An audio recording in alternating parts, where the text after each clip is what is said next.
Baru Roji ngomong, nggak semua pakar tes DNA itu setuju dengan hasil tes DNA. Ini segoblok-gobloknya makhluk nih kalau gue bilang. Sama aja lu bilang ngomong kayak begini, nggak semua ahli matematika itu sepakat bahwa panjang kali lebar itu sama dengan luas gitu. Nggak semua ahli matematika itu sepakat setengah alas kali tinggi adalah luas segitiga. Dan nggak semua pakar matematika itu sepakat bahwa luas lingkaran itu adalah VR kuadrat. Ngerti kan maksud gue? Ya itulah. Itu ada 9 orang Habib itu pengurus PCNU. Kalau menurut gue nih, yang orang bego nih kata dia nih, harusnya tuh 9 orang Habib itu tuh yang jadi pengurus PCNU tuh harus meredam masalah nasab ini dengan cara dia duluan tuh yang ngelakuin tes DNA, umumin ke orang-orang, ya kan? Kalau misalnya dia bukan keturunan Nabi, ya diumumin. Kalau dia keturunan Nabi, ya kita hormatin.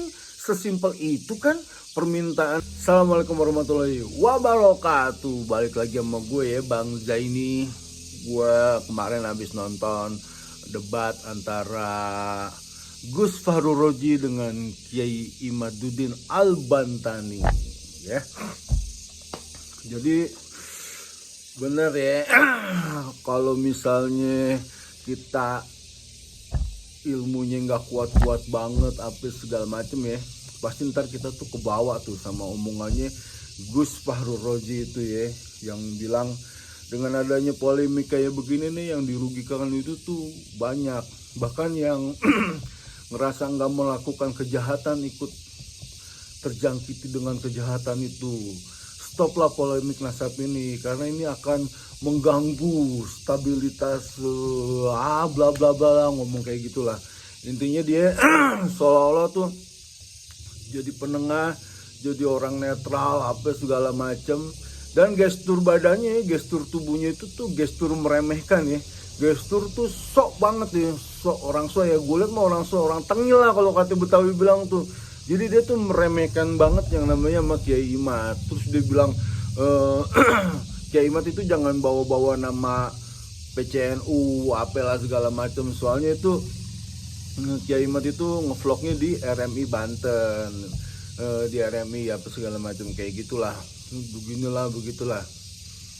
Jadi itu sekitar, pokoknya waktu dia monolog itu tuh panjang ya, nggak tahu berapa menit. Kalau gue skip aja lah, karena omongannya tuh kagak ada yang bermutu gitu loh. Kalau menurut gue omongannya tuh bener-bener. Baru gue kemarin bikin vlog mengenai Jenderal Sudirman ya, misalnya ada 10 peluru 9 pelor, lu siapin tuh buat pengkhianat, 1 pelor buat musuh. Karena kita tuh ngelawan pengkhianat itu tuh, ngelawan itu tuh lebih sulit daripada ngelawan musuh aslinya itu gitu. Kalau musuh aslinya mah ketahuan kan, oh lu musuh gini gitu. Jadi gini ya, waktu itu ini Kiai Imad gini yang direndah, terus dia ngomong Habib itu ada 9 orang Habib itu pengurus PCNU. Kalau menurut gue nih, yang orang bego nih kata dia nih, harusnya tuh 9 orang Habib itu tuh yang jadi pengurus PCNU tuh harus meredam masalah nasab ini dengan cara dia duluan tuh yang ngelakuin tes DNA, umumin ke orang-orang, ya kan? Kalau misalnya dia bukan keturunan Nabi, ya diumumin. Kalau dia keturunan Nabi, ya kita hormatin. Sesimpel itu kan permintaan rakyat Indonesia gitu ya. Permintaan gue, permintaan teman-teman gue kayak begitulah, simple. Jadi harusnya kayak begitu. Bukannya 9 Habib ini ngeracunin PBNU supaya nasab ini dihentikan, biar gue tuh bisa dawir lagi, biar teman-teman gue tuh bisa nyari duit lagi, biar teman-teman gue tuh bisa bikin kerusuhan lagi, apalagi segala macam. Terus Pak Roji itu ngomong kayak begini ke Kiai Imad. Silakan Anda kalau mau tesis apa segala macam begini, tapi jangan digeneralisir semuanya dong. Masa Habib begitu semuanya ini gitu. Kenapa ada tesis Kiai Imad? Kita balik lagi ke hukum aksi dan reaksi ya. Kenapa ada reaksi? Karena ada aksi gitu loh. Jadi ada aksi. Jadi dulu tuh ada tuh dari segerombolannya itu tuh sering bikin kerusuhan di Indonesia, sering ngedawir, sering ngatain kiai sepuh. Sampai Kiai Imad ngomong begini, nggak ada tuh di kalangan kita tuh berani ngatain Kiai Hasyim Asy'ari kecuali dari Bani Alawi doang tuh. kayak Faisal Assegaf tuh di Twitternya begini. Oh itu kan satu orang doang, jangan digeneralisir. Harusnya nih ya, contoh ya. Contoh, maaf aja nih, gue bukan menyinggung agama lain. Waktu pendeta Gilbert itu melakukan kesalahan, tapi kan teman-teman pendeta yang lain kan emang koreksi ya. Bilang ke pendeta Gilbert begini supaya begini. Itulah yang benar gitu loh. Ini mah kagak didiemin aja yo. Bodoh amat gitu. Terus dia bilang Kiai Mat bilang tuh Robita Alawiyah itu mendirikan organisasinya sendiri. Terus dia ngomong, itu kan organisasi keluarga. Kayak saya nih bikin organisasi Banten begini. Ya organisasi keluarga di setiap kecamatan ada, gimana sih gitu. Pokoknya banyak lah. Terus udah gitu dia gesturnya sombong lah, apalah segala macam. Nah yang paling gue menggelikan itu tuh waktu Kiai Mat ngomong cerita kayak gitu tuh, kitab dari abad ke-6, ke-7, ke-8, ke-9 itu tuh nggak ada. 5, 6, 7, 8, 9 tuh nggak ada yang menyatakan bahwa Ubaidillah. Itulah masalah remeh bagi saya. Saya ada dalil. Sekarang gini, Ubaid itu nggak ada karena dalil-dalil. Saya mah dalilnya banyak. Saya begini, saya males aja debat kusir di sini. Bukan forumnya di sini, ya kalau misalnya dia tahu, dia ada nih dalilnya, kitabnya apa, omongin lah di situ lah. Kalau dia pengen benar-benar meredam gitu ya, supaya rakyat Indonesia tuh nggak begini-gini terus, ya diomongin di situ lah. Dengan kecerdasannya dia yang jadi ketua PBNU tuh harusnya dia tahu tuh masalahnya detailnya begini, diomongin lah di situ lah, ini segala macam. Terus sampai sekarang juga Kiai Mat juga nantangin, ini loh saya ada masalah kayak gini nih, Robita Alawiyah tolong jawab. Sekarang kan Robita Alawiyah kan ngutus Anip Alatas sampai siapa gitu.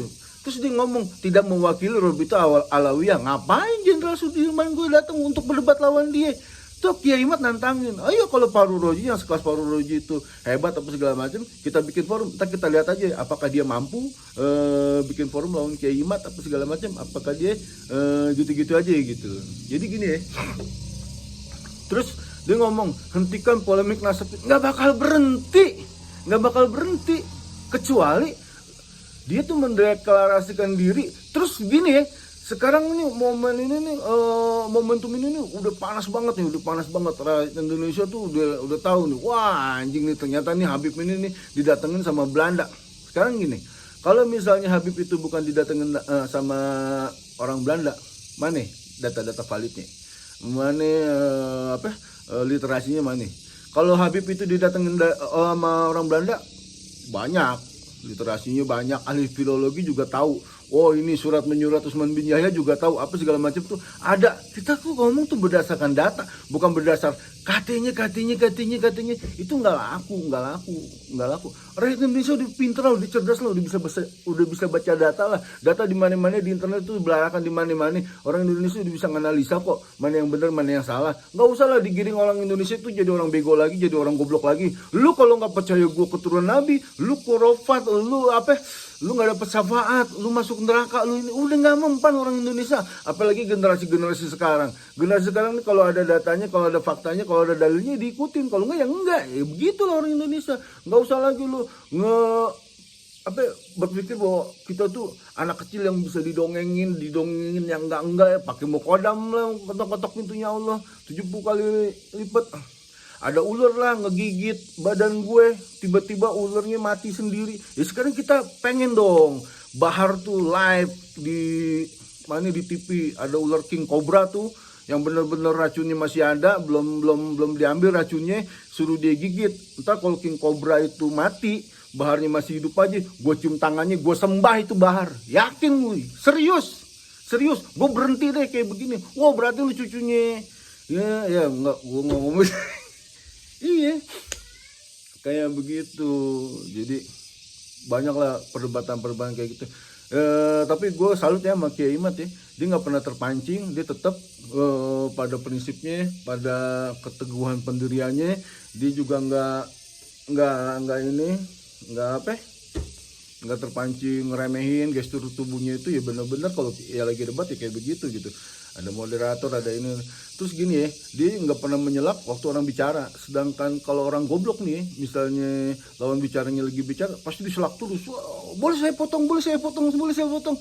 Waktu gue dulu ya, gue kan pernah jadi moderator juga ya waktu di kampus lah, moderator gitulah. Lagi ada seminar gitu. Misalnya pembicara yang ini ngomong, ya udah ngomong dulu selesain, ngomong selesain.